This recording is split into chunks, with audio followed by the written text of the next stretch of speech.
ఈ భూలోకములో ఉన్న ప్రతి మనిషి కూడా దేవుని పోలికలో, దేవుని స్వరూపములో తయారు చేయబడిన ప్రతి మానవుడు కూడా దేవుని యొక్క ఇష్ట ప్రకారం నడుచుకోవట్లేదండి.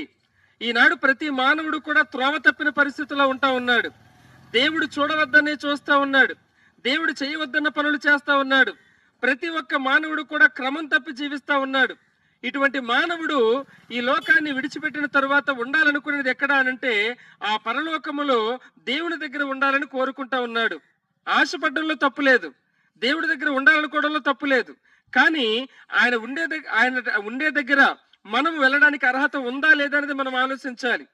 అయితే బైబిల్ చెప్తా ఉన్నది, మరి మనం మహిమను పోగొట్టుకున్నాం, మహిమను పొందలేకపోతున్నాం. ఎందుకంటే మనలో పాపం అనే మురికి ఉంటా ఉన్నదండి.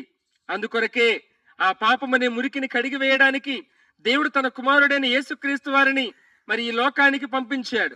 ఆయన ఈ లోకానికి వచ్చి 33.5 సంవత్సరములు ఆయన ఎన్నో అద్భుతాలు, ఆశ్చర్య కార్యాలు ఈ లోకములో జరిగించి ఆ యొక్క ప్రజల పట్ల తనకున్నటువంటి ప్రేమని ఆయన కనపరిచాడు. ఇంకా గొప్ప విషయం ఏంటి అనంటే, ఏ తప్పు చేయని ఆయన నీ కొరకు, నా కొరకు, ఈ ప్రపంచంలో ఉన్న ప్రతి మానవుడి కొరకు ఆయన కలువరి శిలువలో శిక్షను అనుభవించాడండి. ఆయన చేతులతో ఏ తప్పు చేయకపోయినా నీవు నేను చేతులతో చేసిన అతిక్రమాలకి ఆయన చేతుల్లో మేకులు దించుకున్నాడు. మనం నడిచిన తప్పు నడతలకి ఆయన కాళ్లలో మేకులు దించుకున్నాడు. మనం శరీరముతో చేసిన ప్రతి పాపపు పనికి ఆయన శరీరం అంతా కొరడాలతో కొట్టించుకున్నాడు. ఒక మాటలో చెప్పాలి అనంటే, దేవుడు మనందరి కొరకు తన ఒక్కగాని యొక్క ఉన్న కుమారుణ్ణి మనందరి కొరకు బలిగా అర్పించాడండి. యేసు ప్రభువారు మనందరి కొరకు బలి అయ్యాడు. మనందరి కొరకు ఆయన శిక్ష అనుభవించాడు. మనందరి స్థానంలో ఆయన మరణించాడండి.